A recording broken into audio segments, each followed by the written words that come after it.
Hello friends, how are you? Breaking news today. Average gas and electricity bills will rise by £111 a year in April after the regulator Ofgem announced an increase to the energy price cap.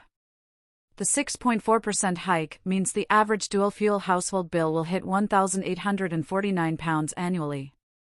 The rise is more than anticipated, with analysts at Cornwall Insight predicting that bills would rise by just 5% in April. Ofgem blamed inflation and rising global wholesale prices for the bigger-than-expected increase.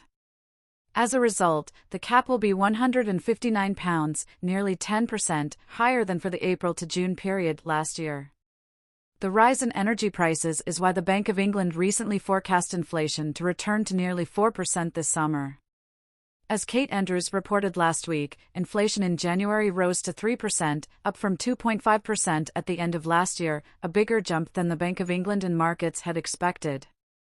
The higher-than-forecast energy cap rise today possibly means the bank's forecast for inflation to peak at 3.7% could be an underestimate. Prices may end up rising as much as 4% before coming back down again. Although energy price rises were inevitable, they still hurt. Homeowners and bill payers accept that international crises, the effects of COVID, the war in Ukraine and troubles in the Middle East, make energy more expensive. But what's hard to stomach is how much Britain pays for energy compared to anywhere else in Europe. The latest international comparisons produced by the Department for Energy Security and Net Zero show that the UK is paying more than any other major developed economy for both domestic and industrial energy.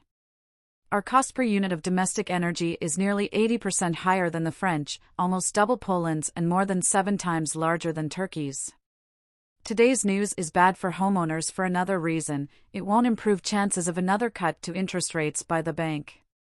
After last week's inflation news, traders are now betting on rates only falling to 4% from the 4.5% they sit at now, and remaining there for the foreseeable future.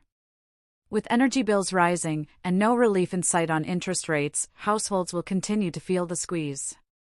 Britain's uniquely high energy costs raise difficult questions about Britain's energy policy.